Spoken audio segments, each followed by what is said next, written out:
Bonjour à tous. Euh, Tout d'abord, merci d'être venu à cette session. Alors, on va commencer. C'est une session qui va parler d'un projet open source, Trafic, qui est un reverse proxy, euh, qui est né il y a quelques années. Et aujourd'hui, on va plus particulièrement, vous parler de la nouvelle version qui va bientôt sortir, la V3. On va commencer par se présenter. Je suis Émile Vosges, je suis le créateur de Trafic, de ce projet. Et je suis aussi le fondateur de Traffic Labs, la société qui aujourd'hui sponsorise le projet, euh, et le CTO. Et moi, c'est Nicolas Mangin. Je suis mainteneur sur Trafic et au sein de Traffic Lab, je suis responsable du support communautaire et commercial. Revenons un peu au début de toute cette histoire. Et c'est en 2015. Euh, euh, et donc à l'époque, j'étais développeur depuis pas mal d'années et je travaillais sur la mise en place de plateformes euh, de microservices à base de conteneurs, etc. Si vous vous rappelez, en 2015, l'univers des conteneurs et des microservices était balbutiant et l'outillage était presque inexistant. Docker, Kubernetes, tout ça n'existait pas ou était très, très, très early. Euh, et bref, pendant la mise en place de ces plateformes, j'ai rencontré de nombreux challenges, bien évidemment. Et un de ces challenges, ça a été d'exposer de manière automatique les centaines de microservices sur Internet. Euh, Comme il y en avait des centaines, il fallait que ce soit automatique. Et avec l'outillage existant, les reverse proxy existants, qui dataient déjà de pas mal d'années, les deux plus gros c'était HAProxy et Nginx, euh, c'était pas intégré avec ces plateformes. Donc c'était compliqué d'automatiser ce process d'exposition. Et tout ça, ça a été le point de départ en fait en 2015 de ce projet. Et je me suis dit, ben bon, pourquoi pas travailler sur quelque chose de nouveau et pourquoi pas travailler sur un reverse proxy qui soit vraiment orienté conteneur et microservices. C'est comme ça que il y a un premier commit qui est arrivé. Euh, en- Si on regarde dans l'historique, c'est en août 2015. Et au final, très rapidement, ce projet sur GitHub a rencontré un vrai succès. Il y a une communauté qui s'est très rapidement formée autour de ce projet. Euh, et, euh, et, euh, et du coup, je vais parler un petit peu plus de ce que c'est Trafic et de ce que ça fait avant de continuer l'histoire. Donc Trafic, comme je l'ai dit, c'est un reverse proxy de nouvelle génération, euh, plus particulièrement designé dès le départ pour les microservices et pour être intégré dans l'écosystème cloud native. Comme n'importe quel reverse proxy, il va vraiment se focus sur la gestion du trafic, du load balancing, mais des choses plus évoluées comme le Canary ou le mirroring. Il va avoir des fonctionnalités autour de la sécurité, notamment autour de la gestion des certificats qui est automatisée, et des fonctionnalités autour de l'observabilité. Et tout ça, on va détailler un petit peu euh, au cours de cette présentation. Et donc, qu'est-ce qui fait que Trafic est spécial par rapport aux autres C'est vraiment la très forte intégration qu'il a avec de nombreux outils de l'écosystème Cloud Native. Il est intégré nativement avec Kubernetes, avec Docker, avec Nomad, avec de nombreux orchestrateurs, avec de nombreux outils de métrique, avec de nombreux outils d'observabilité, etc. C'est vraiment ça qui fait sa force et sa différence. Et également, il est extrêmement léger, rapide, on en parlera, et il est très intuitif et très simple d'utilisation. Voilà, donc c'est vraiment ce qui fait sa différence par rapport aux autres. Donc le début est en 2015, un ou deux ans après. Qu'est-ce qui s'est passé? Donc j'ai créé la société Traffic Labs. J'ai été récolter un peu d'argent pour pouvoir recruter une équipe. Donc j'ai levé des fonds et à cette époque on a sorti aussi la première version finale, Trafic 1.0. Et ça a été l'occasion de présenter ce projet à de nombreuses conférences, dont Devox. Voilà, c'était en 2016. Et si on zoome un peu, on se rend compte que quelques années sont passées et que j'ai un peu moins de cheveux. Si on va un peu plus loin dans l'histoire, vers 2019-2020. Là, on a sorti la deuxième version majeure de Trafic, la 2.0. Et ça, c'était vraiment un énorme bond. Il s'est passé, enfin, il y a eu d'énormes changements sur Trafic qui ont été faits à ce moment-là. Donc ça a été une très très grosse release, très importante. Euh, et on a fait un nouveau tour de table, plus important pour grossir l'équipe. Et on a travaillé aussi sur notre produit commercial, Traffic Hub. Euh, donc si Traffic Proxy, le produit open source, est vraiment, se focus vraiment sur l'exposition des services, des applications, Traffic Hub, lui, va plus loin et permet aux entreprises de vraiment gérer au niveau des API leur flotte d'API. Okay. Donc vraiment, notre différenciateur à nous, c'est qu'on veut accompagner les entreprises dès le début de leur aventure cloud native, on va dire. Donc ils commencent souvent avec un ingress controller, s'ils sont sur Kubernetes, pour exposer leurs services. Et après, petit à petit, ils vont évoluer vers une gestion d'API plus avancée, en passant par une API Gateway pour déjà sécuriser leur API avec de l'authentification centralisée, par exemple. Et enfin, jusqu'à de l'API management, avec la mise en place d'API gouvernance, de policy, l'accès à des développeurs portails, etc. Donc nous, on accompagne sur tout ce cycle des entreprises.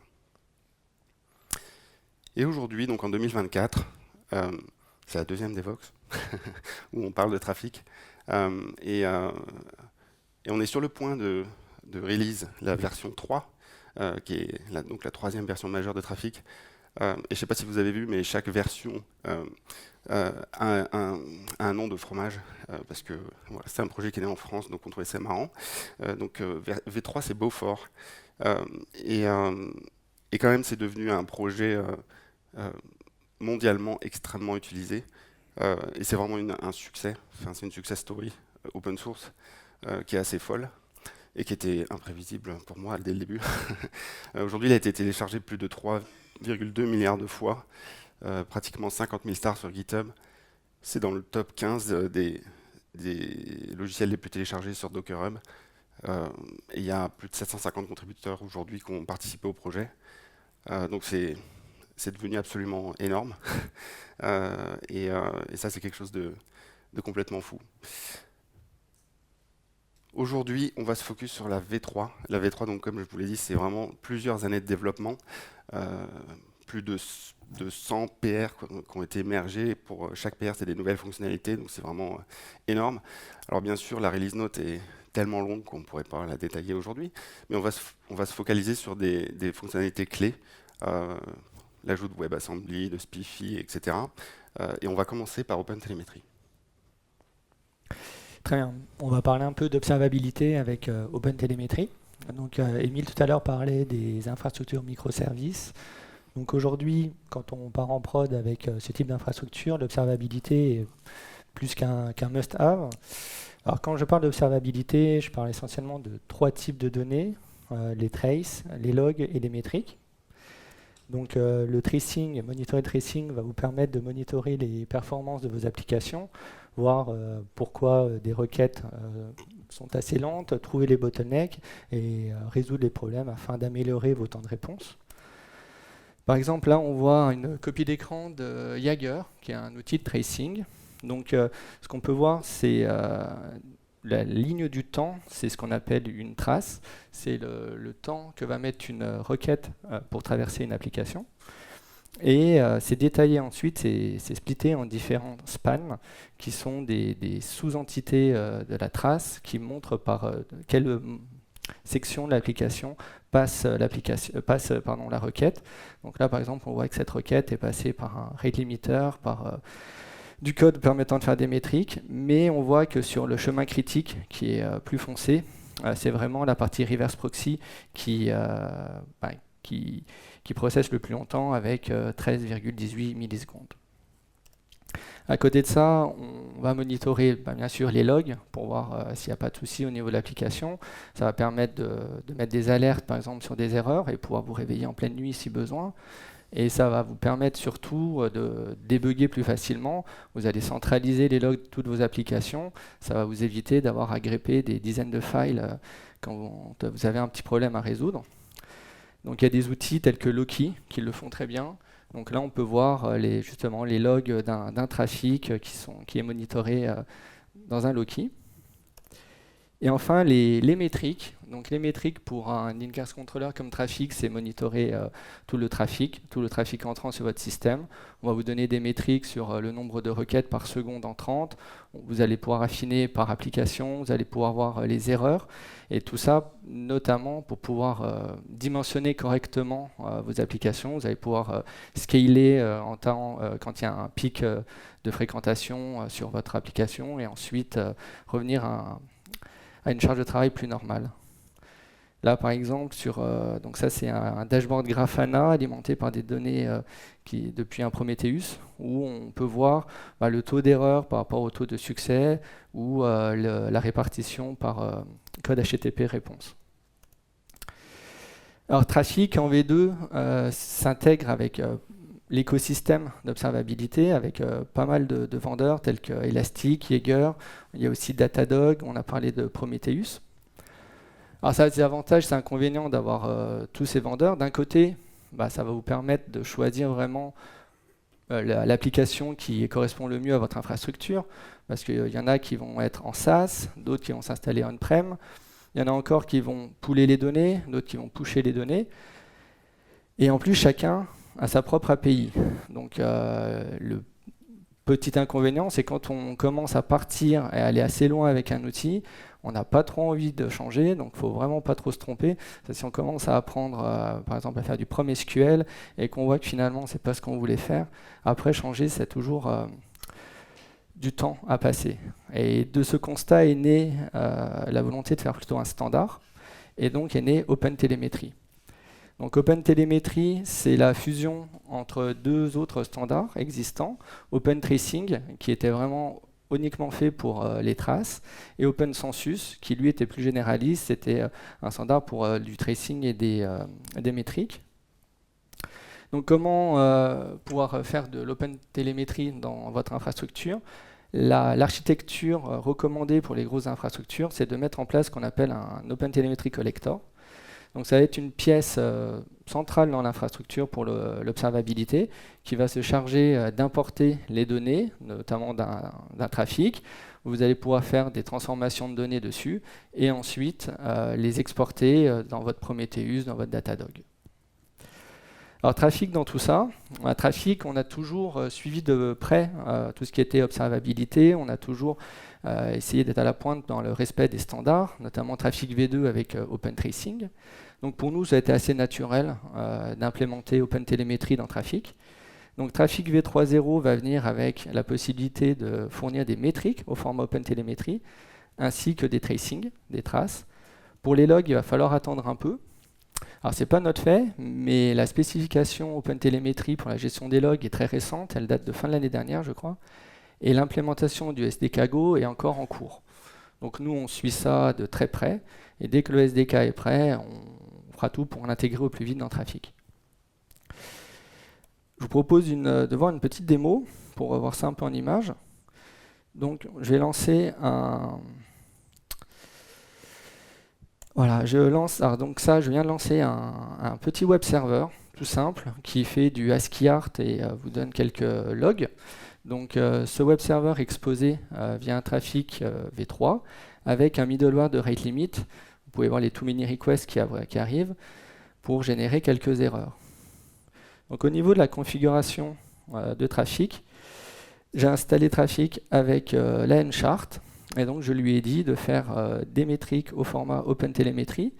Je lui ai donné le endpoint de Prometheus et ensuite pour le tracing, le endpoint de Jaeger. Donc comme je disais tout à l'heure, pour les grosses infrastructures, on recommande de mettre en place un hotel collector. Par contre, pour du POC, pour de la démo, du dev, on peut faire du vendor access direct, c'est suffisant. Donc regardons un peu ce que ça donne au niveau de Grafana. Je vais rafraîchir les données, si je peux.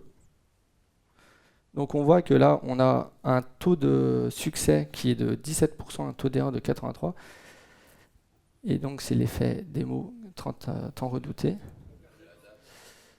C'est la date. C'est la date. Il faut mettre les 5 dernières minutes. Ou... Oui, pardon. Et voilà, c'est mieux. C'est mieux. Merci. Donc là, on voit qu'on a essentiellement des 429 pour le rate limit et du 200. Maintenant, ce qu'on va faire, c'est on va tout simplement désinstaller le web server. Non, on va pas delete. Donc oui, je ne l'ai pas dit, mais tout ça est hébergé sur un cluster 4OS en local. Donc là, je supprime les pods et donc maintenant on voit qu'on génère des 404.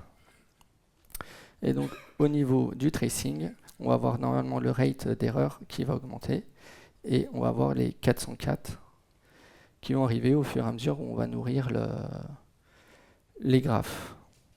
C'est pas probant en temps réel. On reviendra dessus. Voilà, ça y est. On a les 404 qui arrivent. Au niveau des traces, donc là, on va dans un Jaeger. Et si on regarde un peu les traces, on voit que là, contrairement à tout à l'heure dans l'exemple où on avait pas mal de spans, où ici on a 7 spans, on voit qu'on passe dans pas mal de parties de trafic. Bah là, nos requêtes sont très rapides, 233 millisecondes, et on a que le span de l'entry point est juste celui des métriques pour justement fournir les données qu'on vient de voir. Pourquoi? Parce que le pipeline de trafic identifie tout de suite qu'il n'y a pas de back-end, et donc on répond à 404. Petit retour ici, voilà, on voit encore que le taux de 404 est encore en train d'augmenter au niveau du rate. Voilà. Et je vous propose de continuer avec, de parler d'API Gateway. De Gateway API, pardon. Donc Gateway API, on est dans du 100% Kubernetes. C'est le nouveau standard qui émerge pour l'exposition de vos données.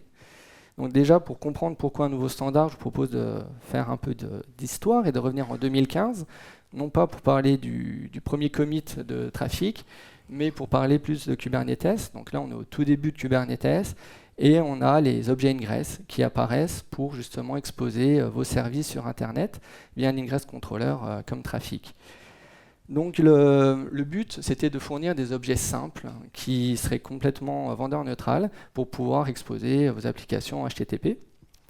Le problème, c'est qu'on s'est rendu compte que la simplicité d'Ingress, au lieu d'être un avantage, ça devenait un inconvénient.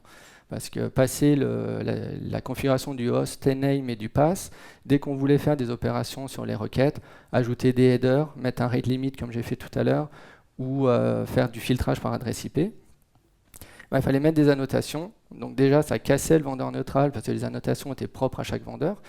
Et on rentrait rapidement dans le cauchemar de la maintenance des annotations Kubernetes. Partant de ce constat, nous, début 2019, avec Trafic V2.0, on a créé nos propres objets, nos propres CRD, pour pouvoir exposer des ressources sur Kubernetes. C'est ce qu'on a appelé les ingress routes, HTTP, TCP, UDP, ingress route, ce qui nous a permis d'aller plus loin dans la norme ingress, que la norme ingress, et notamment de permettre de configurer complètement les routes en utilisant la section spec des objets Kubernetes et donc d'avoir des données structurées et validées, contrairement aux annotations. Quelques mois plus tard, fin 2019, c'était pendant la QCOM San Diego, si je me souviens bien, est née l'idée d'aller plus loin dans le standard que Ingress. Et donc, ça a donné, fin d'année dernière, fin 2023, Gateway API V1.0, qui est en passe de devenir le prochain standard d'exposition des ressources sur Kubernetes et qui a une roadmap qui est vraiment active. Donc, Gateway API, en quelques mots, qu'est-ce que c'est? Déjà, Gateway API part du principe, c'est qu'il n'y a pas un seul type de persona, un seul rôle qui intervient sur un cluster Kubernetes, mais différents types de personnes avec différents droits et différents intérêts. Nous, on a résumé ça entre Ops et Dev. D'un côté, on va avoir les Ops qui vont, eux, gérer en premier lieu ce qu'on appelle des Gateway Class. Donc, ces objets Gateway Class vont permettre de référencer le gateway controller qui va exposer les ressources. Donc vous pouvez voir dans le snippet à droite, on définit la gateway class traffic controller et on référence traffic controller IO gateway controller. Ce qui veut dire que maintenant, tout objet qui va référencer cette gateway class veut être exposé via un gateway controller traffic. Ensuite, on a les objets gateway. Donc les objets gateway sont vraiment centraux dans Gateway API. C'est eux qui vont être le point d'entrée sur votre cluster. Donc au niveau des gateways, on va déjà référencer une gateway class pour indiquer quel est l'ingress controller qui doit l'exposer. Et ensuite, on va gérer ce qu'on appelle des listeners. Les listeners vont être les ports sur lesquels on va écouter le trafic, ainsi que on va spécifier le contrôleur, on va dire si on veut faire du TLS, et on va mettre le hostname. Donc ça, c'est vraiment plutôt côté Ops. Et les devs, eux, qu'est-ce qu'ils veulent? Les devs, ils veulent exposer leur application. Donc eux, ils vont pouvoir gérer ce qu'on appelle des routes. Donc aujourd'hui, il y a les HTTP routes, il y a les TLS routes qui sont en train d'arriver, de même que les gRPC routes. Je vous ai dit, la roadmap est vraiment active. Et ces routes, en premier lieu, qu'est-ce qu'elles font? Elles référencent une gateway. Elles vont dire, moi, je veux être exposé par la gateway traffic gateway. Alors bien entendu, au niveau de la gateway, on va pouvoir mettre en place des policies pour restreindre les routes qui vont s'attacher, en disant je veux seulement des types HTTP routes, seulement le hostname example.com. Au niveau des routes, on va aussi pouvoir attacher des filters. Les filters vont pouvoir permettre de faire des comportements, des opérations sur les requêtes, comme on a vu tout à l'heure sur du header, sur du rate limit. Voilà un exemple. Donc là, à droite, vous voyez un objet ingress, et à gauche, on voit des objets gateway API. L'inverse. C'est l'inverse, tout à fait. Pardon, autant pour moi, gauche et droite. C'est les bases. Donc sur l'objet de gauche qui n'est pas à droite, l'ingress, donc les deux, en fait, vont permettre d'exposer un serveur web, le même que j'ai exposé tout à l'heure, mais cette fois-ci en ajoutant un header et en faisant du filtrage par IP. Donc déjà, ce qu'on voit, c'est qu'au niveau de l'ingress, on a des annotations. Et ces annotations sont représentées par la même couleur au niveau de Gateway API. On voit qu'on n'a plus besoin d'annotations pour les représenter. C'est ce qu'on disait tout à l'heure. On voit dans l'ingress qu'on spécifiait l'entry point et le TLS, par exemple, avec des annotations propres à trafic. Côté Gateway API, on va définir le listener et on va lui dire de faire du HTTPS sur port 443. De même, on a une annotation pour référencer les middleware de trafic qu'on veut appliquer sur l'ingress. Côté Gateway API, on va utiliser des filters. Donc tout est vraiment, donc on a différents types de filters là qu'on utilise dans cet exemple, mais encore une fois, tout est structuré et tout est validé. On n'a pas tout le cauchemar de gestion des annotations, parce que là c'est un exemple assez simple, on n'a que 3 annotations. Il faut se dire que si vous commencez à rajouter par exemple des certificats Let's Encrypt générés automatiquement, ça va faire d'autres annotations. Vous allez vouloir rajouter des annotations Prometheus par exemple dessus, ça va être encore d'autres annotations. Donc ça devient vite un enfer à gérer. Au niveau de trafic, V3.0, donc nous on supporte les routes HTTP et aussi déjà les routes TLS, même si elles sont encore en alpha au niveau de la spécification. On supporte différents types de filters, notamment en permettant d'utiliser nos middleware directement. Par contre, la feature est toujours expérimentale. Le provider expérimental, c'est vraiment pour des questions de timing. Comme je vous disais, la spec a été release en V1 fin 2023. Nous, on était sur le point de partir en RC1 avec Trafic V3.0. Donc, on a préféré rester en expérimental pour ce provider. Mais on travaille toujours activement dessus.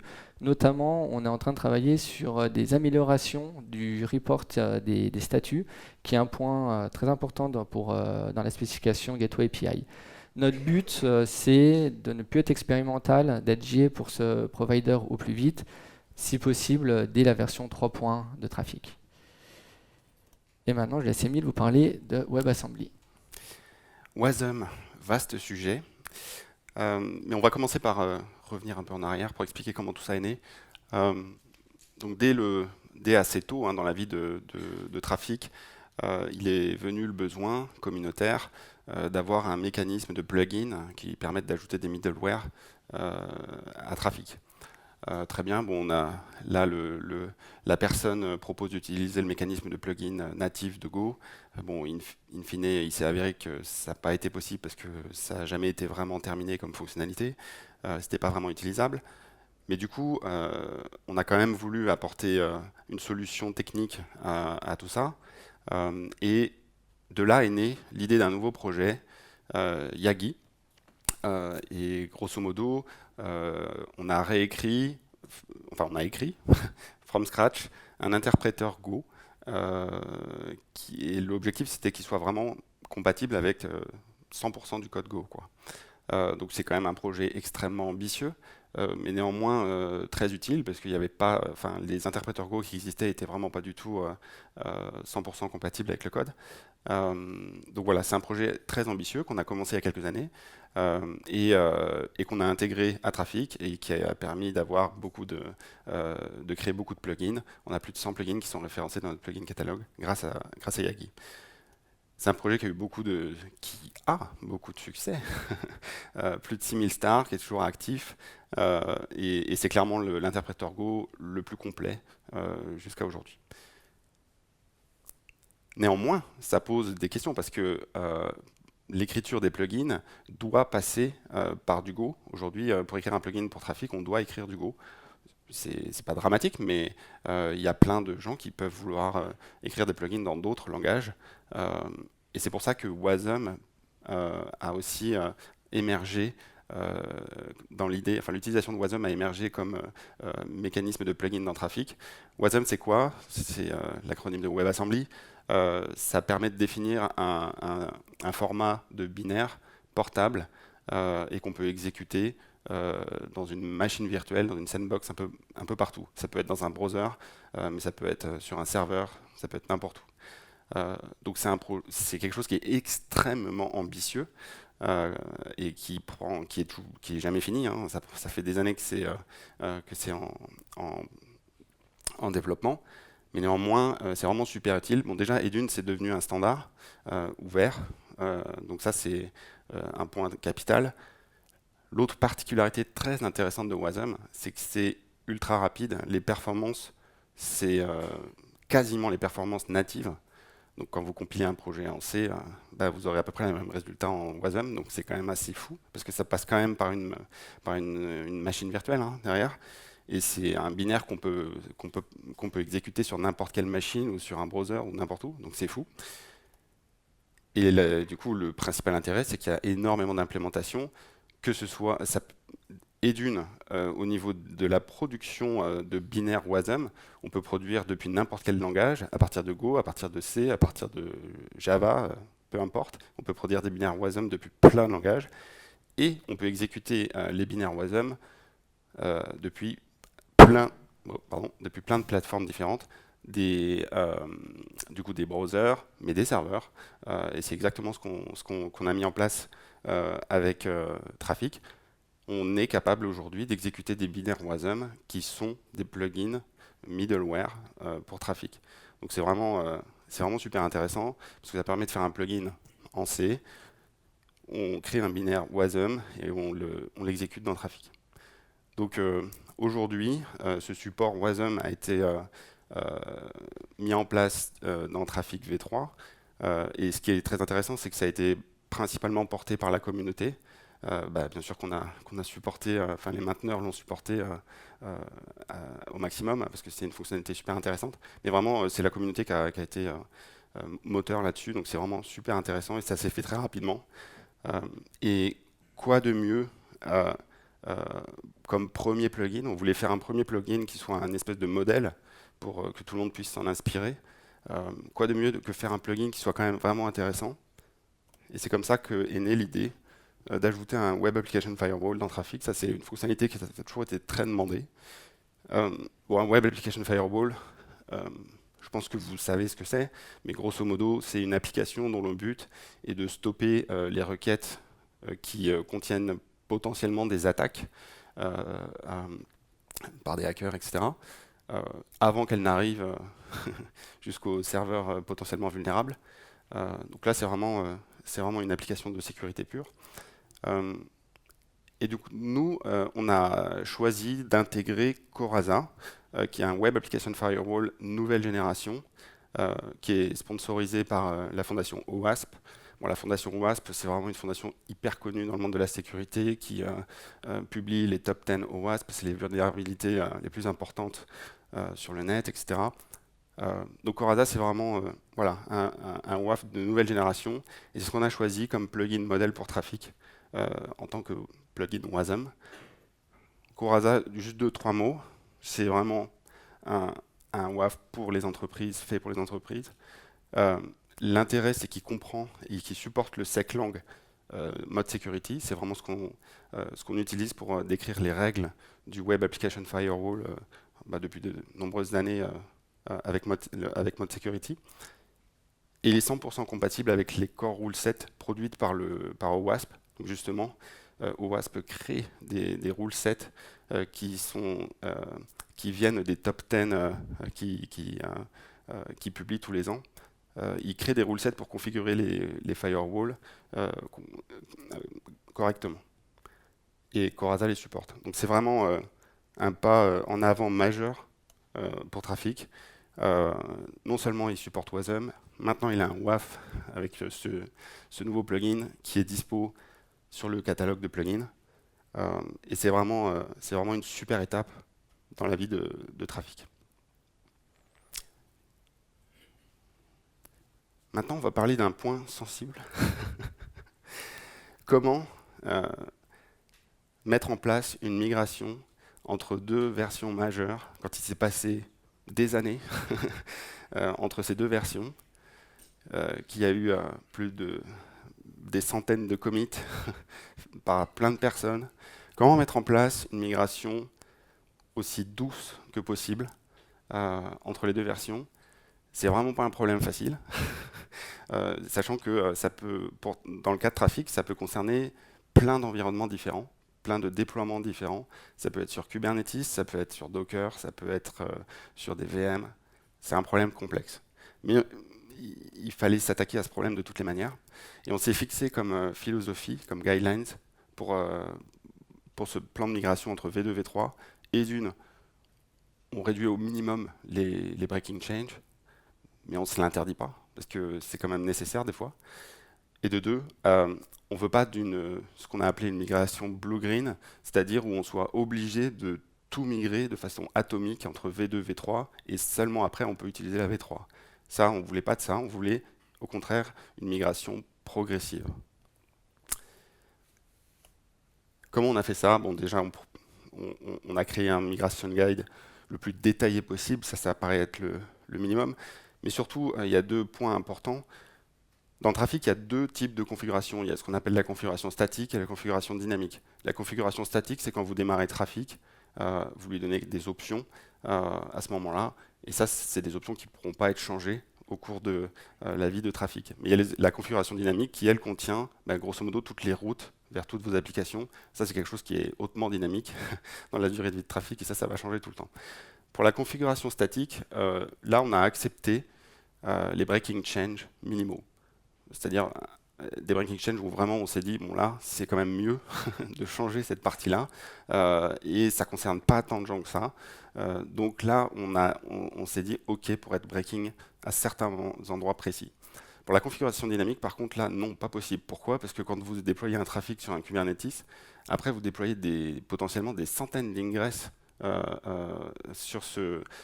qui vont être référencés sur ce trafic-là. Et imaginez si on demande de migrer tous les ingresses d'un seul coup pour changer de version de trafic. Là, il y a pas mal de gens qui ne seraient pas trop d'accord. Donc non, pour la configuration dynamique, Trafic V3 supporte les 2 configurations, V2, V3. Donc il y a des changements, mais vous pourrez migrer vos ingresses, ou en tout cas vos routes, progressivement de la V2 à la V3. Il n'y a pas de... c'est pas un gros bouton sur lequel on vous demande d'appuyer d'un seul coup, ce qui serait beaucoup trop complexe. Et enfin, si malgré tout il y a des ratés, bien sûr on log à chaque fois qu'il y a une option qui est utilisée de la V2 en V3, on le log pour que vous ayez bien conscience de ce qui se passe et de potentiellement des problèmes qui restent à gérer. Voilà, donc c'est vraiment les guidelines qu'on s'est fixés. Et on a voulu être super strict là-dessus, parce qu'on sait bien par expérience que les migrations c'est toujours complexe et qu'il faut encadrer ça au maximum. Alors quoi d'autre? Émile, tout à l'heure, vous parlez d'une centaine de PR qui ont émergé. On a parlé là des principales features qu'on apporte avec Hotel, Gateway API, Wasm. Il y en a aussi d'autres qui sont assez intéressantes. Notamment, on apporte maintenant le support de SPIFFE. Donc SPIFFE, c'est un standard qui permet de faire de l'identity control entre des applications. Et ça se base notamment sur des certificats TLS. Donc maintenant, il est possible d'intégrer ces certificats dans Trafic pour pouvoir justement intégrer Trafic dans le système SPIFFE. On peut faire du HTTP3. C'est plus expérimental maintenant, c'est JA dans Trafic v3. On apporte le support de Tailscale. Donc Tailscale, c'est un VPN qui fournit des certificats autosignés pour les services pour les applications services déployées sur ces réseaux. Donc pareil, on va pouvoir intégrer ces certificats directement dans Trafic pour pouvoir exposer les applications sur les réseaux Tailscale. Et on supporte aussi notamment maintenant Broly pour notre middleware de compression. Avant c'était que du gzip, maintenant vous pouvez aussi faire du Broly avec Trafic v3. Pour le reste, vous pourrez vous référer à la release note une fois que Trafic v3.0 sera GA. Et je crois qu'Émile, tu veux parler du futur. Une dernière petite chose qui, je pense, vous intéressera, parce qu'on va parler benchmark, on va parler performance. Je vous ai dit au début que Trafic était lightweight, et c'est un projet que j'ai toujours voulu léger, simple d'utilisation et performant. Et c'est aussi quelque chose sur lequel on a travaillé. Donc on va mettre en place une plateforme de benchmark. Okay, on va commencer par mettre en place un serveur back-end tout bête, un serveur web, d'accord. Devant, on va mettre un reverse proxy, on va utiliser Trafic, mais on va utiliser aussi la dernière version de Nginx. Et encore devant, on va benchmarker tout ça avec un troisième serveur, qui seront tous sur le même réseau, bien sûr, mais c'est 3 serveurs différents, 3 machines différentes, et on va benchmarker tout ça avec l'outil WRK qui envoie des centaines de requêtes simultanées. On va faire ça avec Nginx 1.24 et avec 3 versions différentes de Trafic. La version actuelle, la V2.11, la version V3 qui va sortir bientôt, et une version un peu spéciale qu'on appelle FastHTTP, où on a réécrit une partie du pipeline du reverse proxy, où il y a pas mal d'optimisations, notamment des optimisations mémoire, parce qu'on fait ce qu'on appelle en Go du zero allocation. Donc en gros, dans le pipeline, on n'alloue plus de mémoire, ce qui est très consommateur de temps. On va voir ce que ça donne. Alors là, pour des raisons techniques, j'ai enregistré la démo, parce qu'il faut mettre en place plusieurs machines. On n'aurait pas pu le faire sur un laptop, sinon ça n'a pas de sens. Pour faire des tests de perf, il faut vraiment faire ça de manière bien encadré, donc c'est enregistré. Donc on commence par démarrer Trafic V2.11 sur la gauche, et à droite, je lance l'utilitaire WRK qui envoie des centaines de requêtes par seconde à Trafic. Et donc sur la V2.11, on voit qu'on a 53 000 requêtes par seconde sur cette machine. Très bien. On va lancer la V3. Alors il faut savoir qu'entre la V2 et la V3, il n'y a pas spécialement d'effort qui a été fait sur l'optimisation du pipeline. Donc on devrait obtenir des résultats sensiblement identiques. Donc on a eu 53 000 requêtes secondes, là on a 54 000 requêtes secondes. On va dire que c'est pareil. On va lancer maintenant Nginx. Nginx, bon, écrit en C, c'est un projet qui a été optimisé pour la performance depuis très longtemps. On peut s'attendre à avoir des performances un peu supérieures. On va voir de quoi il en est. Et là, on tombe sur 66. Donc on avait 54 avec Trafic v3, 66 000 requêtes secondes. Mieux. Maintenant, on va voir Trafic avec l'optimisation FastHTTP, et donc qui fait du zero allocation sur une partie du pipeline reverse proxy. Et là, on se rend compte qu'on a 71 000 requêtes secondes. C'est mieux qu'Nginx. Donc c'est vraiment sympa. Là, on le voit sur un graphe. Les barres, c'est les requêtes par seconde, et les pointillés, c'est la latence. C'est aussi quelque chose qui est intéressant de regarder. On voit qu'on a une vraie baisse de la latence qui est introduite par FastHTTP et qui est sensiblement identique à celle d'Nginx. Et là où c'est intéressant, c'est sur les requêtes par seconde. Bon, déjà, Nginx fait en gros 22% de mieux que Trafic V3, mais Trafic FastHTTP fait 7% de mieux qu'Nginx. C'est 30% de mieux qu'un Trafic V3. Donc avec cette fonctionnalité, on est capable d'avoir... Alors, les performances, je pense que vous savez que c'est compliqué de mesurer les performances, ça dépend tellement de l'environnement et des use cases. Mais en gros, sur ce use case qui est encadré, on est capable d'avoir 30% de gain de performance par rapport à la version précédente. Donc c'est absolument énorme. Et c'est quelque chose qui va venir assez rapidement. Donc non seulement Trafic est un reverse proxy qui est ultra simple d'utilisation, très intuitif, léger, mais maintenant c'est un des plus rapides du monde. Merci à vous. Et si vous avez des questions, on a quelques minutes pour répondre.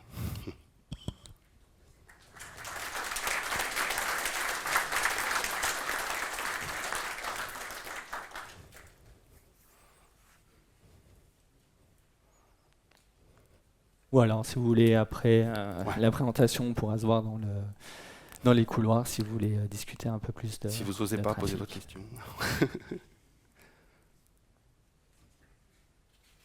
Il y a une question. Ah, deux.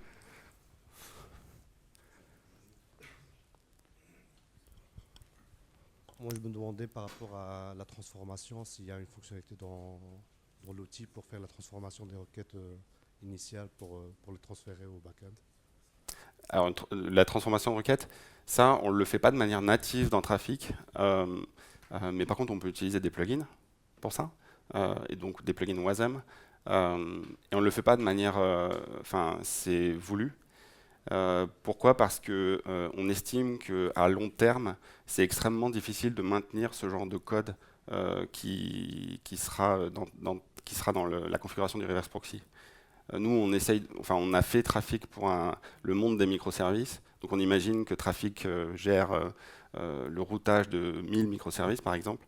Et si on fait de la transformation de requêtes pour, pour chacun des microservices, on va se retrouver avec un code d'un trafic qui est très difficilement maintenable à long terme. Et on aura du code applicatif dans le reverse proxy. Voilà, ça va être très compliqué. Donc, on estime que c'est une pratique qui est difficile à maintenir dans le cadre des microservices. Sur Trafic, c'est pour ça qu'on ne l'a jamais intégré en natif. Mais c'est pas la première fois qu'on a cette question, bien évidemment. Et c'est pour ça qu'on a aussi créé les plugins. C'est pour ce genre de use case, quoi. Voilà. Alors moi j'ai une question plus sur la version FastHTTP. Ouais. Je comprends pas vraiment à quoi elle correspond en termes de use case, que je suppose que les optimisations font perdre certaines fonctionnalités. Est-ce que c'est le cas? Est-ce qu'on perd des choses par rapport au V3 actuel? C'est juste en fait, on perd rien du tout. C'est juste l'optimisation de comment on transfère les requêtes, le pipeline reverse proxy, comment Trafic gère cette requête dans son moteur. Et rien que cette optimisation-là a fait gagner en performance, tout simplement. Donc du coup c'est potentiellement quelque chose qu'on verra arriver dans une prochaine version. Ouais, tout à fait. Okay. En 3.1, 3.2, enfin voilà. Je crois qu'il y avait une question devant. Je vous remercie pour la présentation. Quand est-ce que vous prévoyez la sortie de la V3.1 et qu'est-ce que vous prévoyez comme roadmap pour la V4? C'est une bonne question. Pour la V4, pour l'instant, je ne peux pas répondre parce qu'on est encore sur la V3.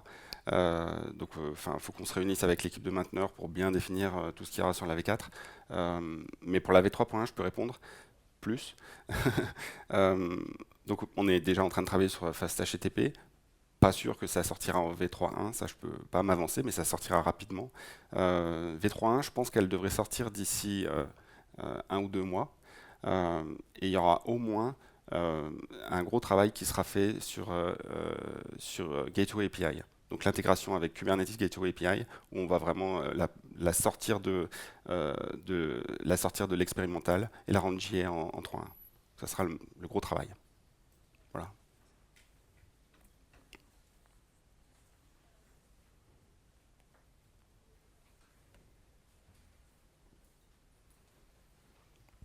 Eh ben, je crois qu'on est bon. Voilà. Parfait. Merci à vous. Merci bien. Bonne journée.